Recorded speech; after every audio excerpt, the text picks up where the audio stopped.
குழந்தைங்களே, இன்றைக்கு பாவை நோன்போட 24வது நாள் 24வது பாட்டை பார்க்கலாம். இன்னைக்கு இந்த ஆயர்பாடி பெண்கள் கிருஷ்ணனை பார்த்து அப்படி பரவசம் அடைகிறார்கள். ஏன்னா நேத்து தான் சொன்னாங்க, சிங்கம் போல நடந்துவான்னு. அப்படி கிருஷ்ணன் கம்பீரமாக நடந்து வரும் பொழுது அவனுடைய கால்கள் கண்ணுல படுறது அவங்களுக்கு. அது அவங்களை ஒரு உன்னதமான நிலைக்கு கொண்டு போகுது. அவங்க எல்லாரும் கிருஷ்ணனுடைய புகழ் பாடுறாங்க. எப்படி பாடுறாங்க? ஒவ்வொரு சாதனையா சொல்லி சொல்லி சொல்லி பாடுறாங்க. அன்று உலகம் அளந்தாய் போற்றி. இந்த பாடல்ல ஒவ்வொரு பராக்கிரம செயலையும் சொல்லி போற்றி போற்றின்னு முடியும். சோ அன்று உலகம் அளந்தாய் போற்றின்னா எதை சொல்றாங்க? வாமனாவதாரத்துல மகாபலியோட கர்வத்தை அடக்கிறதுக்காக 3 அடி எடுத்து வைத்தாயே, அந்த பாதம் போற்றி.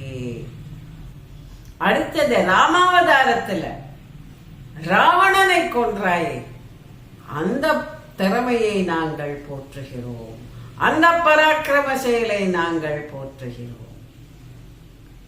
அப்பவாவது ராமனுக்கு கொஞ்சம் வயதாக இருந்தது. ஆனால் கிருஷ்ணாவதாரத்தில் சின்ன குழந்தையிலிருந்தே, சின்ன குழந்தை இருக்கும் போதே பூதனையை கொல்லுகிறார்.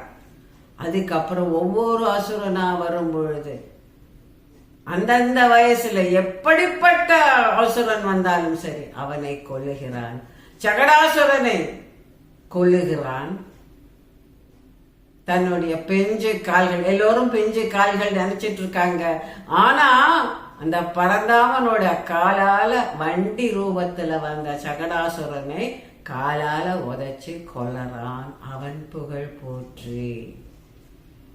அடுத்தது கன்று வடிவம் எடுத்த வத்சாசுரன். கிருஷ்ணனும் பலராமனும் பிருந்தாவனத்துக்கு போறாங்க. யமுனா நதிக்கரையில விளையாடிட்டு இருக்காங்க. அப்போ ஒரு இடத்துக்கு போகணும் இவங்களுக்கு கன்று மேய்க்கிறதுக்கு. இவங்க அம்மா அங்க கிருஷ்ணனை போக விட மாட்டாங்க. கிருஷ்ணன் பலராமன் கிட்ட சொல்றான், நீங்க அந்த கன்று மேய்க்கும் போது என்னையும் கூட்டிட்டு போ, அம்மா விட மாட்டாங்க, இன்னைக்கு ஒரு சம்பவம் நடக்க போறது, என்ன ஒருத்தன் கொல்ல வர போறான், அதனால நைஸா என்னை எப்படியாவது இது கூட்டிட்டு வரணும். பலராமனும் கிருஷ்ணன் சொன்ன மாதிரி அம்மா கிட்ட கிருஷ்ணனுக்காக ரெக்கமெண்டேஷன் சொல்லி கூட்டிட்டு போறாங்க. இவங்க சின்ன பசங்கிறதுனால இவங்கள மாடு மேய்க்க சொல்றது இல்ல, கன்று மேய்க்க சொல்றாங்க.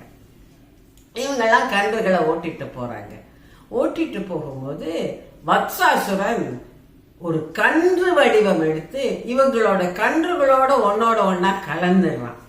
அப்போ கிருஷ்ணன் பலராமனால கண்டுபிடிக்க முடியாது, அது தங்களோட கன்று நினைச்சிட்டு இருப்பாங்க. அப்ப கொல்றது ஈஸின்னு வத்சாசுரனோட பிளான். ஆனா கிருஷ்ணனோட கண்ணுல இருந்து இது தப்பறது இல்லை. பலராமன் கூப்பிட்டு சொல்றான், அதான் அந்த கன்று தான் அசுரன். இப்ப பாரு என்ன நடக்குதுன்னு, நீ மெதுவா மத்த கன்று லேசா பிரிச்சு விடு, நான் பாத்துக்கிறேன். கிருஷ்ணன் இந்த வத்சாசுரன் கன்றா இருக்கான், அந்த கன்று கிட்ட பின்னாடி அந்த கன்றோட காலை பிடிச்சு இழுத்து தலைக்கு மேல சுத்தறான். இன்னொரு பக்கம் கபர்தாசுரன் விளாமரம் வடிவில் இருக்கிறான். அவனும் வெயிட் பண்ணிட்டு இருக்கான் கிருஷ்ணனை கொல்லணும்னு.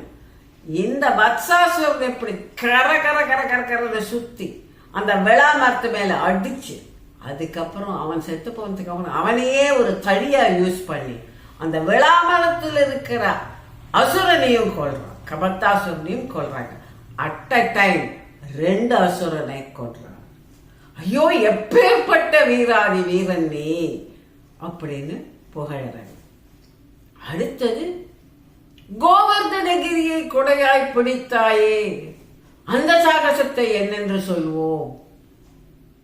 நந்தகோபர் தன்னுடைய நாட்டுக்கு மழை பெய்து நல்ல வளம் எல்லாம் வரத்துக்கு இந்திரன் காரணமானால இந்திரனுக்காக மகேந்திர யாகம் பண்றதுக்கான ஏற்பாடெல்லாம் பண்ணிட்டு இருக்காங்க. அப்ப கிருஷ்ணர் பார்க்கிறார், இந்த இந்திரனுக்கு 3 உலகத்தையும் ஆட்சி பண்றோம்னு ரொம்ப கர்வம் ஜாஸ்தி ஆயிடுச்சு. யாரையும் மதிக்காம திரியறான், இவனுக்கு ஒரு பாடம் கற்பிக்கணும் அப்படின்னு நினைச்சு அப்பா கிட்ட போய் சொல்றேன். அப்பா, இது யாருக்காக பண்றீங்க அப்படின்னு கேட்ட, இது இந்திரனுக்காக பண்ண.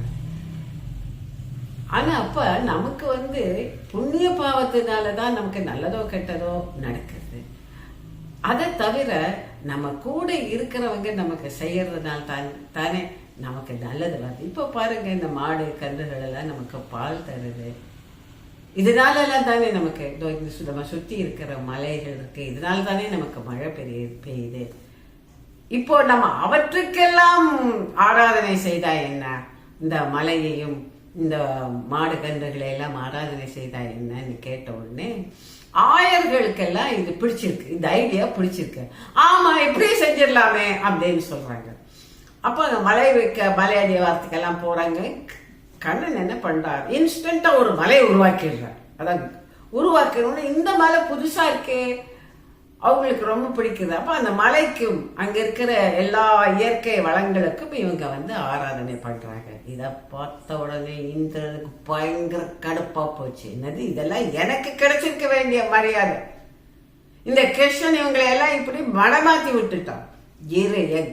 கதற வைக்கிறேன்னா இல்லையா பாரு இவங்களை எல்லாம் சொல்லி மழை பெய்ய ஆரம்பிக்கும். மழையே வர்றான், மழை பெய்யுது. எப்படி பெய்யுது? கொட்டு கொட்டு கொட்டுன்னு கொட்டுறது. எல்லா பக்கமும் வெள்ளப்பெருக்கு. ஆயர்கள் எல்லாம் மழையில சிக்கிட்டு இருக்காங்க. மாடிகள் எல்லாம் மழையில மிதக்கிறது. நந்தகோபருடைய அந்த வீடே மிதக்கிறது. எல்லாரும் ஓடி வராங்க. ஆயர்பாடிகள், கொஞ்சம் எங்களை காப்பாத்து கிருஷ்ணா, காப்பாத்து கிருஷ்ணா, ஒன்னும் கவலைப்படாதீங்க அப்படின்னு அந்த கோவர்தன மலை இருக்குல்ல, அதை டக்குன்னு ஒரு கையால தூக்கி கொடை மாதிரி பிடிக்கிறார். நீங்க எல்லாரும் இதுக்கு அடியில போங்க, இந்த கொடை கடியில போங்க, எல்லாரும் போங்கிறாங்க. எல்லாரும் அதுக்குள்ள போறாங்க. கையை தூக்கிட்டு இருக்க, கொடையா பிடிச்சிட்டு இருக்கான் மலைய.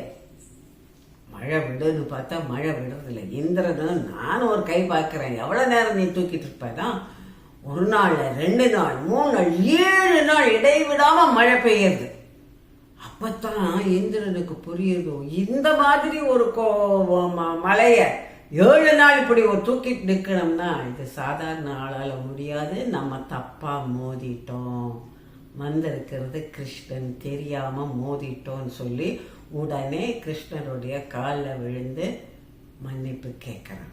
அப்படிப்பட்ட கோவர்தனகிரியை கொடையாய் பிடித்த கண்ணனே உன் பாதம் போற்றி. அது எப்படி கிருஷ்ணா, எந்த பகைவன் வந்தாலும் நீ ஜெயிக்கிற, எப்படிப்பட்ட பகைவன் உன்னை எதிர்த்தாலும் அவனை ஜெயிக்கிறாயே. அப்படிப்பட்ட உன்னதமான பரமாத்மாவை, பரந்தாமனை நாங்கள் உன்னை தேடி வந்திருக்கோம். எங்களுக்கு வேண்டிய பரிசுகளையும் பறையும் கொடுப்பாயாக, எங்களுக்கும் நீ இரக்கம் காட்டுவாயாக அப்படின்னு சொல்லி இந்த ஆயர்பாடி பெண்கள் கிருஷ்ணனை துதித்து பாடுறாங்க. நாளைக்கு கலியுகத்தை பத்தி சொல்றேன்.